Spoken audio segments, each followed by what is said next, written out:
राधे राधे दोस्तों, welcome to my YouTube channel. आज की टॉपिक स्टार्ट करने से पहले मेरे आप सभी से एक रिक्वेस्ट है, please like share and subscribe my YouTube channel. जैसा कि आप सभी को पता ही है कि यूजीसी नेट के फॉर्म्स आउट हो चुके हैं और उनकी एग्जाम डेट भी डिक्लेयर हो चुकी है 31 दिसंबर टू 7 जनवरी।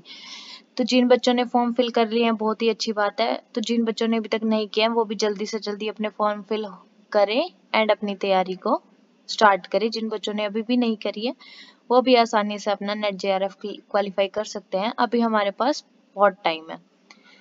तो लास्ट वीडियो में हमारा हाईएस्ट रिस्पांस रेशियो नेक्स्ट का टॉपिक आधा रह गया था बीच में, तो आज हम उसको कंटिन्यू करते हैं।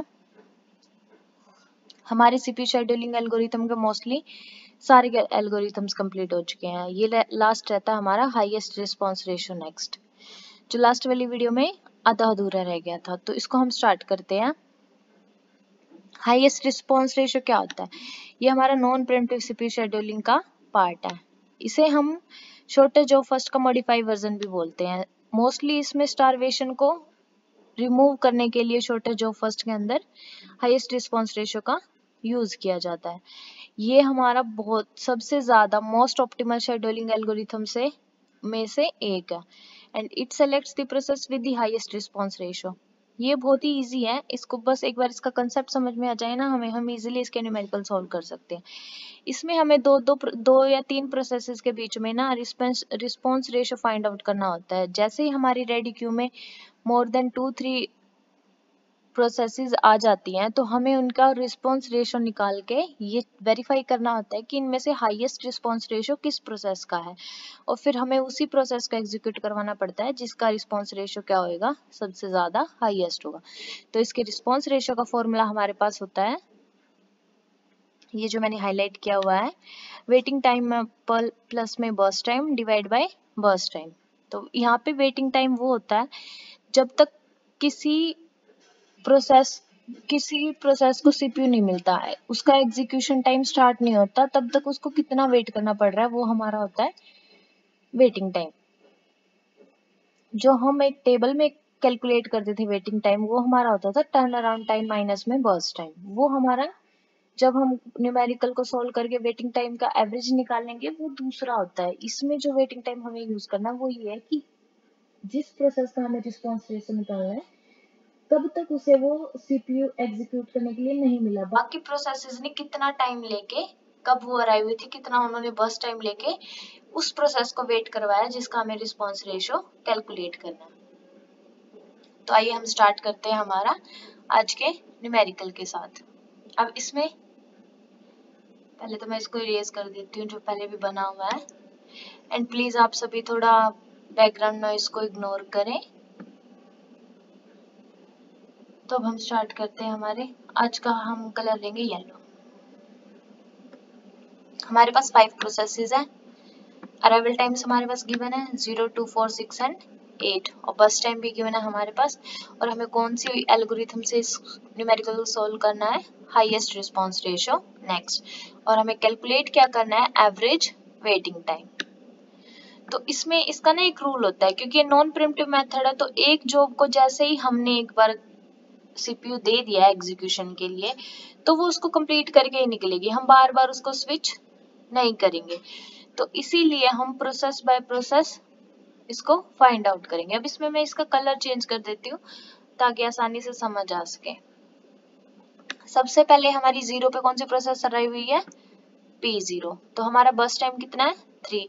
तो हमने 0 पे प्रोसेस P0 को गैंट चार्ट में लेके आए, हम लोग गैंट चार्ट प्रिपेयर कर रहे हैं इसका, और इसको कहाँ तक रन किया है, 3 तक। उसके बाद अब 3 हमारे पास कितना आ रहा है, 3 तक हमारे पास कौन सी प्रोसेस आई है, सिर्फ एक ही आई है, P1। तो अब उसके बाद हम किसको एग्जीक्यूट करेंगे, P1 को करेंगे। P1 को कितना चाहिए, बर्स्ट टाइम हमें 6 चाहिए। तो 3 + 6 = 9। तो हमने P1 को कितना दिया है, 6 तक, और इसका हमारा हो गया 6 + 3 = 9। अब आता है हमारा नेक्स्ट वन। अब 9 तक मतलब हमारा कितना बस टाइम टोटल कितना हुआ है, 9। और 9 के टाइम तक हमारे पास सारी की सारी प्रोसेसेस क्या हो चुकी हैं, अराइव हो चुकी है। ये दो हमने एग्जीक्यूट कर दी, हमारे पास कितनी बची, ये वाली 4, 6 and 8, P2, P3 and P4। तो अब हमें इन दो प्रोसेस का करके हमें क्या फाइंड आउट करना पड़ेगा, response ratio next find out करना पड़ेगा। अब रिस्पॉन्स रेशियो का हमारा क्या था, वेटिंग टाइम प्लस में बर्स्ट टाइम। मैं इसको दिखाई देती हूँ, जितना लिखूंगी तब तक। तो ये फॉर्मूला जिन बच्चों को याद नहीं है वो एक बार फिर से देख ले, थोड़ा दोबारा से मैं ऊपर कर देती हूँ इसको। जैसे रहा इसका रिस्पॉन्स रेशियो हम कैसे, वेटिंग टाइम प्लस में burst time divide by burst time. तो अब हम यहाँ पे कैलकुलेट करते हैं।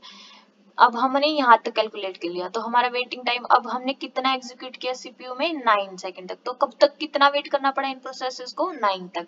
तो हमारा वेटिंग टाइम क्या हो जाएगा, 9 हो जाएगा। यहाँ पे ये ना एक तो थोड़ा टेक्स्ट लिखने में दिक्कत, यही लगा लेते चलो। वेटिंग टाइम हमारा कितना आ गया, 9। अब हमें क्या बर्स्ट टाइम, पहले हम P2 का निकाल रहे हैं, लिख के देते हैं। P2 इज इक्वल टू, इसका हम क्या निकाल रहे हैं, रिस्पॉन्स रेशियो निकाल रहे हैं P2 का। पहले हमारे पास वेटिंग टाइम कितना है, 9, और उसके बाद हमें क्या प्लस करना है, इसका बर्स्ट टाइम प्लस में 4, और फिर डिवाइड बाय, डिवाइड कहाँ गया, ये रहा, और फिर डिवाइड बाय हमें किससे करना था, बर्स्ट से, 4। तो ये हमारा कितना आ जाएगा, 9 प्लस 4 कितने हो गया, 13,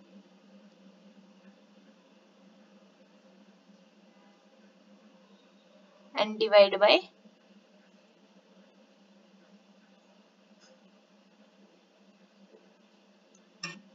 4। अब हम इसको कैलकुलेट करेंगे तो ये हमारा आ जाएगा 4 3 12, 3.25। उसके बाद 4 2 8, एंड ये हमने कैलकुलेट किया है किसके लिए, P2 के लिए। अब मैं इनको हाईलाइट कर रही हूँ, रिस्पॉन्स रेशियो चेक करते रहना आप सब, ठीक है। अब हम फाइंड आउट करेंगे, ये हमारा P2 के लिए। अब P3 के लिए, P3 is equal to, P3 के लिए हमने वेटिंग टाइम हमारा क्या रहेगा, 9, प्लस में इसका बर्स्ट टाइम कितना है P3 का, यहाँ पे जैसे मैं जहाँ पे मैं हाईलाइट कर रही हूँ, P3 का हमारे पास है 5।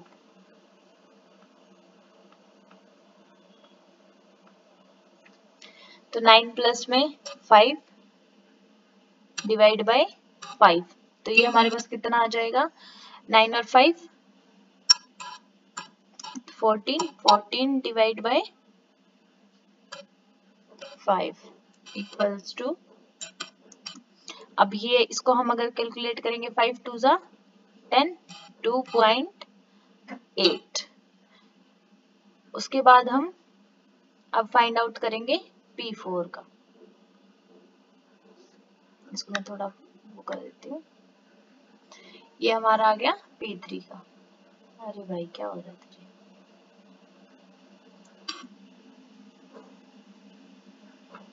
साइज इंक्रीज कर दिया थोड़ा मैंने, इसको बैक स्पेस। अब हम सेम फाइंड आउट करेंगे P4 के लिए। P4 को भी फाइंड आउट करेंगे। P4 में वेटिंग टाइम हमारा कितना है, 9, प्लस में अब इसका बर्स्ट टाइम कितना है, 2 डिवाइड बाय 2। तो ये हमारा कितना आ जाएगा, 9 प्लस 2 11 डिवाइड बाय 2, ये इस इक्वल टू आ जाएगा 2 5 नहीं, इसको हम यहाँ पे नहीं करेंगे।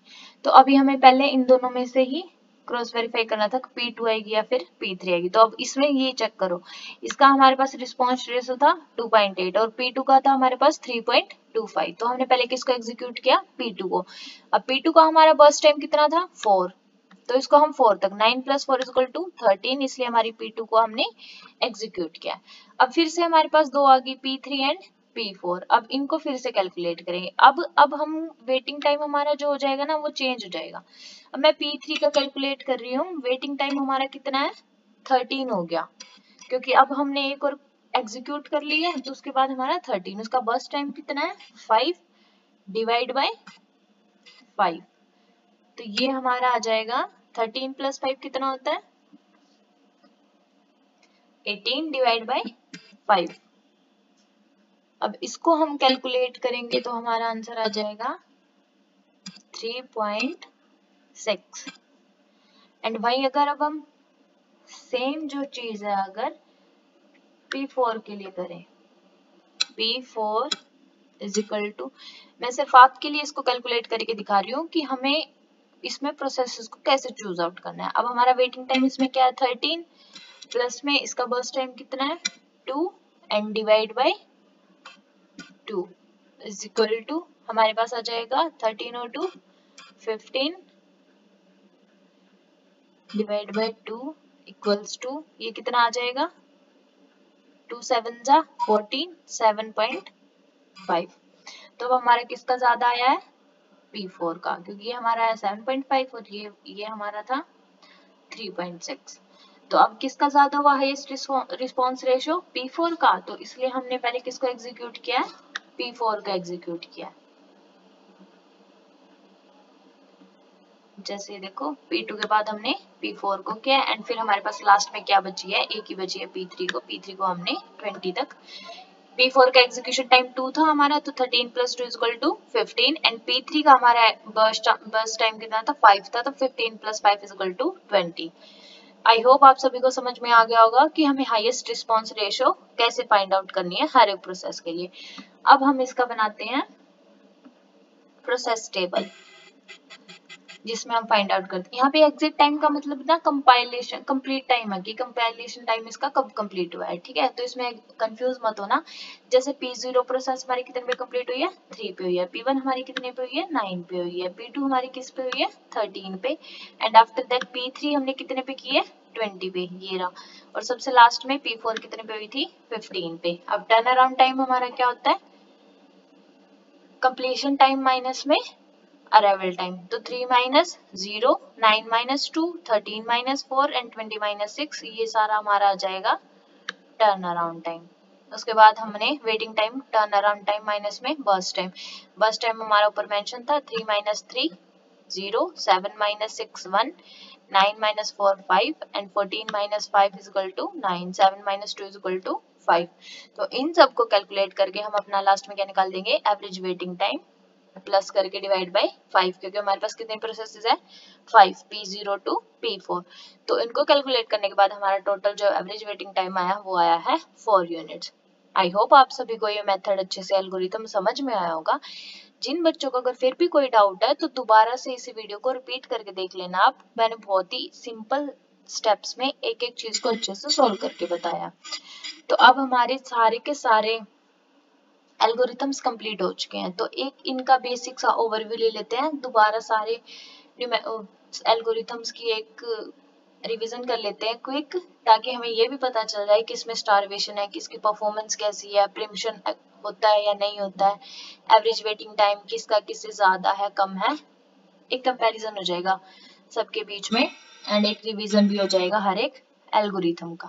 तो फटाफट से स्टार्ट करते हैं इसको, क्योंकि मैंने हर एक एल्गोरिथम के दो को उठा के अलग अलग पार्ट्स बनाए हैं, तो आप सभी जाके उसको सर्च करोगे प्लेलिस्ट में अगर ऑपरेटिंग सिस्टम की में, तो आपको हर एक एल्गोरिथम सीपीयू शेड्यूलिंग का मिल जाएगा। और नेक्स्ट वीडियोस हमारी जो रहेंगी वो सीपीयू डिस्क शेड्यूलिंग पे रहेंगी, उसके बाद पेजिंग के ऊपर पेज रिप्लेसमेंट एल्गोरिथम्स पे रहेगी हमारी।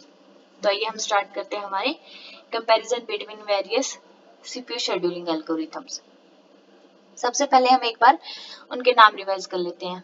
सबसे पहले हमने किया था primitive and non primitive types, उनके आगे फर्दर टाइप्स थे हमारे कौन कौन से थे, first come first serve, shortest job first, longest job first, longest remaining time first, shortest remaining time first, round robin, priority scheduling, multi level queue, multiple queue scheduling. उसके बाद हमारा आ जाएगा हाईएस्ट रिस्पांस रेशियो नेक्स्ट। तो ये सारे हमारे थे algorithms. तो अब हम स्टार्ट करते हैं। फर्स्ट कम फर्स्ट सर्व में कैसी होती है, जैसे ही जो प्रोसेस आती है ना उसको उसी के हिसाब से पहले आई पहले सर्व होएगा उसको। Arrival time of the process is the CPU is located. And ये बहुत ही इजी और सिंपल होती है इम्प्लीमेंटेशन के लिए। इसका एवरेज टाइम क्या होता है, हमेशा लार्ज होता है एज कम्पेयर टू अदर्स। ये प्रिमिटिव नहीं है, नॉन प्रिमिटिव मेथड है, इसमें स्टारवेशन भी नहीं होती, बट इसकी परफॉर्मेंस बहुत ही ज्यादा स्लो होती है। जैसे कि ये सारी चीजें इसके बारे में, ये स्लो परफॉर्मेंस होती है। शॉर्टेस्ट जॉब फर्स्ट में क्या होता है, जिस भी जॉब का सबसे कम बर्स्ट टाइम होता है, छोटे वाली को हम उसको हम पहले एग्जीक्यूट करवाते हैं। और ये फर्स्ट कम फर्स्ट सर्व से ज्यादा कॉम्प्लेक्स होती है, लेकिन इसका एवरेज वेटिंग टाइम है जो फर्स्ट कम फर्स्ट सर्व से स्मॉलर होता है। और ये नॉन प्रिमिटिव भी होती है और प्रिमिटिव भी होती है, लेकिन अब इसमें पहले कॉम्प्लेक्स वाली हमने करी है तो ये प्रिम्पशन में नहीं आती। अब जैसे यहाँ पे ये शॉर्टेस्ट जो फर्स्ट है, शॉर्टेस्ट रिमेनिंग टाइम फर्स्ट है, तो ये क्या आ जाएगी, प्रिम्पशन में आ जाएगी। तो जो अब जैसे ही हम आगे आगे करेंगे ना, तो इसमें राउंड रोबिन को छोड़ के और फर्स्ट कम फर्स्ट सर्व को छोड़ के मोस्टली हर एक एल्गोरिथम में स्टारवेशन होता है। एक हाईएस्ट रिस्पांस रेशियो में नहीं होता, और फर्स्ट कम फर्स्ट सर्व में नहीं होता, एंड राउंड रोबिन में नहीं आता। इस पे डायरेक्ट क्वेश्चन है प्रीवियस ईयर क्वेश्चंस का कि कौन कौन सी शेड्यूलिंग एल्गोरिथम्स में हमारी स्टारवेशन अकर होता है और कौन कौन सी में नहीं होता। जैसे ही हमारा ऑपरेटिंग सिस्टम का सिलेबस कंप्लीट हो जाएगा, मोस्टली जो हमारे एग्जाम्स में आता है, उसके बाद हम प्रीवियस ईयर्स क्वेश्चंस की एक सीरीज करेंगे, ज्यादा से ज्यादा मोस्टली 8 to 10 ईयर्स के प्रीवियस ईयर्स क्वेश्चंस मैं आप सभी के लिए लेके आऊंगी। तो प्लीज आप मेरी प्लेलिस्ट से जुड़े रहें और उन सबको देखते रहें। तो उसके बाद हमारा आ जाएगा, अब इसकी जो परफॉर्मेंस होती है ना, इसमें मिनिमम एवरेज टाइम होता है, ये कम लेता है फर्स्ट कम फर्स्ट सर्व के मुकाबले। उसके बाद आ जाता है हमारा लॉन्गेस्ट जॉब फर्स्ट। जैसे शॉर्टेस्ट जॉब फर्स्ट भी प्रिमिटिव एंड नॉन प्रिमिटिव दोनों होते हैं, वैसे ही लॉन्गेस्ट जॉब फर्स्ट भी प्रिमिटिव एंड नॉन प्रिमिटिव दोनों ही होते हैं। जैसे यहाँ पे लॉन्गेस्ट जॉब फर्स्ट है वो प्रिम्पशन में नहीं आता, और वहीं अगर ये लॉन्गेस्ट रिमेनिंग टाइम फर्स्ट है तो ये हमारा प्रिमिटिव मेथड है। तो इसमें भी स्टारवेशन है। स्टारवेशन मैंने बोला ना, सिर्फ first come first serve, round robin और हाईएस्ट रिस्पांस रेशियो को छोड़ के सभी के अंदर स्टारवेशन है। तो हम इसको ऐसे याद कर लेंगे। अब लॉन्गेस्ट जॉब फर्स्ट में बिग टर्न अराउंड टाइम होगा, क्यों, क्योंकि जिस भी प्रोसेस का बर्स्ट टाइम सबसे ज्यादा होता है, हम सबसे पहले किसको, हाईएस्ट बर्स्ट टाइम वाली प्रोसेस को एग्जीक्यूट करवाते। सॉरी। और ये भी अब आगे जितनी भी हम शेड्यूलिंग एल्गोरिथम्स करेंगे ना, वो सारी की सारी कॉम्प्लेक्स ही रहेंगी फर्स्ट कम फर्स्ट सर्व से। तो इसका सम मेजर्स किस पे डिपेंड करते हैं, अराइवल टाइम पे और प्रोसेस साइज पे। तो लॉन्गेस्ट जॉब फर्स्ट और शॉर्टेस्ट रिमेनिंग टाइम फर्स्ट का सेम ही रहता है, एवरेज वेटिंग टाइम भी एंड परफॉर्मेंस भी। ये सबसे पहले लॉन्गर जॉब्स को करता है एंड शॉर्टेस्ट वाले में शॉर्टेस्ट जॉब्स को करते हैं। उसके बाद आ जाता है राउंड रोबिन। अगर बेस्ट हमसे शेड्यूलिंग एल्गोरिथम पूछा जाता है वो होता है हमारा राउंड रोबिन। इसमें ना तो स्टारवेशन होती है, और ये हर एक प्रोसेस को फिक्स्ड, इसमें एक टाइम क्वांटम फिक्स कर दिया जाता है, एक टाइम स्लाइस दे दिया जाता है कि हर एक प्रोसेस को 2 सेकंड 3 मिली सेकंड, मतलब वो इक्वली डिस्ट्रीब्यूट किया जाता है टाइम, तो हर एक प्रोसेस को इक्वली प्रायोरिटाइज किया जाता है। अगर कोई चीज कोई प्रोसेस सेम उस पे आ रही है सेम टाइमिंग पे, तो वो फिर हम हर एक एल्गोरिथम में सीपीयू शेड्यूलिंग वाले में फर्स्ट कम फर्स्ट सर्व वाली इम्प्लीमेंटेशन करते हैं कि जो जो पहले आएगी हम सबसे पहले उसी को सीपीयू एग्जीक्यूशन के लिए देंगे। तो अब इसकी राउंड रोबिन की जो कॉम्प्लेक्सिटी होती है ना, वो टाइम क्वांटम के ऊपर डिपेंड करती है कि सबसे ज्यादा है, कम है, मीडियम है, उसी हिसाब से इसकी कॉम्प्लेक्सिटी रहेगी। And large as compared to shorter jobs and priority scheduling. इसका वेटिंग टाइम जो होता है वो लार्ज है, क्योंकि इसमें हर एक प्रोसेस को इक्वली, जो छोटी जॉब्स होंगी वो तो क्या पता 2-3 राउंड में ही कंप्लीट हो जाए, लेकिन अगर थोड़ी बहुत लंबी कोई भी जॉब एग्जीक्यूशन के लिए आ जाती है, हमारे पास कोई टास्क आ जाता है, तो उसमें थोड़ा ज्यादा टाइम लग सकता है। इसलिए इसका एवरेज वेटिंग टाइम क्या होता है, थोड़ा ज्यादा होता है। बाकी सबका लार्ज है, एक सिर्फ शॉर्टर जॉब फर्स्ट का स्मॉलर होता है। तो ये इसका टाइप्स कौन सा होता है, प्रिमिटिव होता है, इसमें कोई स्टारवेशन नहीं होता। राउंड रोबिन में और फर्स्ट कम फर्स्ट सर्व में स्टारवेशन नहीं होता, इस चीज को जरूर याद रखना। ये क्वेश्चंस में भी आया हुआ है और आगे भी आ सकता है, मैं आपको क्वेश्चंस भी दिखाऊंगी इसके। Each process has given A Fairlie fix time. तो ये इसमें स्पेशली मेंशन है कि हर एक प्रोसेस को जो है ये टाइम फिक्स किया जाता है। उसके बाद आ जाते हैं हमारे एल्गोरिथम। अब इसमें इसने priority primitive and non priority primitive को बताया। अब प्रायोरिटी कई बार हम 0 को हाईएस्ट दे देते हैं और कई बार जैसे अगर 5 प्रोसेस है तो 5 को लोअर दे देते हैं। तो वो डिपेंड करेगी कि हमारी प्रायोरिटी हमने किस तरीके से दी है, कि 0 की हाईएस्ट प्रायोरिटी है, 5 की हाईएस्ट प्रायोरिटी है, किस प्रोसेस को हम ज्यादा प्रायोरिटी पे रख रहे हैं, वो डिपेंड करता है प्रायोरिटी पे। हमें प्रायोरिटी का एक कॉलम अलग से गिवन होगा इसमें। तो इसकी कॉम्प्लेक्सिटी बहुत ज्यादा होती है, लेस होती है, एंड जो प्रिमिटिव की होती है वो उसकी थोड़ी सी उससे भी कम होती है। इसका average time less than smaller than first come first serve होता है। ये प्रिमिटिव है और ये नॉन प्रिमिटिव है। स्टारवेशन प्रायोरिटी वाले में भी होता है, एक मैंने अभी बताया था कि हाईएस्ट रिस्पांस रेशियो में नहीं होता, राउंड रॉबिन में, फर्स्ट कम फर्स्ट सर्व में और मल्टीपल लेवल क्यू में नहीं होता। Performance well performance but contain starvation problem. अब इनमें जिसमें यस यस है तो उसमें प्रॉब्लम स्टारवेशन की तो आएगी ही आएगी, ठीक है। तो इसलिए इसका तो कोई वो है ही नहीं कि हमें स्टारवेशन। स्टारवेशन क्या होती है, जब बहुत ज्यादा किसी लंबी टाइम तक एक प्रोसेस को वेट करना पड़ जाता है, लॉन्गर पीरियड ऑफ टाइम, तो उसको हम स्टारवेशन करते हैं। तो ये हमारी एक प्रॉब्लम है। बट इस प्रॉब्लम को सॉल्व करने के लिए हम एक मेथड का यूज करते हैं जिसे हम बोलते हैं एजिंग। एजिंग स्टारवेशन का हमारा सॉल्यूशन है। ये क्वेश्चन भी आता है हमें, बहुत बार देखने को मिला है कि इसका सॉल्यूशन, स्टारवेशन का सॉल्यूशन क्या होता है, एजिंग होता है। एजिंग से हम क्या करते हैं, जिस प्रोसेस को काफी लंबे टाइम तक वेट करना होता है ना, उसको हम एक हाईएस्ट प्रायोरिटी दे देते हैं, जिसकी वजह से वो, ताकि स्टार्टिंग में या फिर जल्दी से सीपीयू मिल जाए उसे एग्जीक्यूशन के लिए। तो उसके बाद प्रायोरिटी नॉन प्रिमिटिव में आ जाता है। According to the priority with monitoring the new incoming higher priority jobs. Priority में मोस्टली ना हम नॉन प्रिमिटिव ही करते हैं, प्रिमिटिव के न्यूमेरिकल्स इतने ज्यादा नहीं आते, तो इसलिए इस पे ज्यादा फोकस करने की कोई जरूरत नहीं है। प्रायोरिटी शेड्यूलिंग सिर्फ नॉन प्रिमिटिव में ही आती है, सॉरी प्रिमिटिव में ही आती है, नॉन प्रिमिटिव में नहीं आती। तो ये इससे कम लेस कम्प्लेक्स होती है and preemptive smaller than first come first serve, उससे कम टाइम लेती है। प्रीएम्पशन तो नहीं है ये, इसका इसमें है। And most beneficial with batch system. जो हम बैच ऑपरेटिंग सिस्टम्स का यूज करते हैं ना ऑपरेटिंग सिस्टम के अंदर, उनके लिए ये ज्यादा बेनिफिशियल होती है, क्योंकि ये प्रायोरिटाइज कर देती है टास्क को, तो वो जल्दी जल्दी से कंप्लीट कर देती है उसके। Multi level queue according to the process that resides in the bigger queue priority. अभी अपने अलग से ये क्यू क्रिएट कर लेते हैं सिस्टम, इंटरफेरेंस वाली और प्रायोरिटी वाली, तो वो अलग अलग से उनको एग्जीक्यूट करना इजी भी हो जाता है। थोड़ा सा कम्प्लेक्स तो होता है क्योंकि इनकी अलग अलग शेड्यूलिंग एल्गोरिथम्स हमें यूज करने पड़ जाते हैं हर एक क्यू के लिए, कि इस क्यू में दूसरी प्रोसेस है, सेकंड क्यू में सेकंड वाली है, थर्ड वाले में थर्ड वाली है। बट इनमें भी फर्स्ट कम फर्स्ट सर्व के कंपैरिजन कम टाइम लगता है। Good performance but contain starvation problem. जैसे था कि स्टारवेशन जिसमें आएगी वो हर एक के लिए परफॉर्मेंस रहेगी। अब मल्टी फील्ड लेवल क्यू है, इसमें अब जो प्रोसेस है ना ऑफ ए बिगर प्रायोरिटी की, अब इसमें क्या था कि इसमें हम क्यूज के बीच में भी एक्सचेंज कर सकते थे, मूवमेंट हो सकती है, लेकिन इसमें मल्टीपल लेवल वाले में हम क्यूज के बीच में कुछ भी मूवमेंट नहीं कर सकते थे, वो अलग अलग ही थी, डिफरेंट डिफरेंट थे, बट ये इंटरकनेक्टेड होती है एक दूसरे से। तो it is the most complex but it's complexity rate depends on the time quantum size. ये भी बहुत ज्यादा कॉम्प्लेक्स होते हैं, बट वही जैसे राउंड रॉबिन में टाइम कॉम्प्लेक्सिटी के ऊपर अगर ज्यादा टाइम क्वांटम हो जाता है एक एक प्रोसेस का, तो वो बहुत ज्यादा कॉम्प्लेक्स रहेगा। अगर मीडियम एंड बीच में है, छोटा है, स्लोवर है, शॉर्ट है, सॉरी, तो हमारा क्या रहेगा, वो इजी रहेगा। इसीलिए smaller than all scheduling types in many cases. Mostly small ही रहता है इसका एवरेज वेटिंग टाइम, बाकी सारे उनकी कंपैरिजन।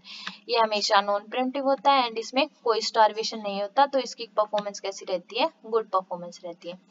आई थिंक हमने मोस्टली हर एक शेड्यूलिंग एल्गोरिथम को कवर अप कर लिया है और इसका एक शॉर्ट रिवीजन भी हो गया है। ये प्रिम्पशन, स्टारवेशन और परफॉर्मेंस, इनको थोड़ा मोस्टली आप अच्छे से याद रखना।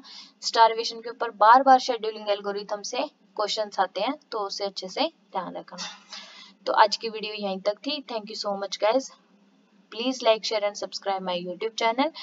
आगे की सीरीज के लिए मेरे चैनल को जरूर फॉलो करें, सब्सक्राइब करें।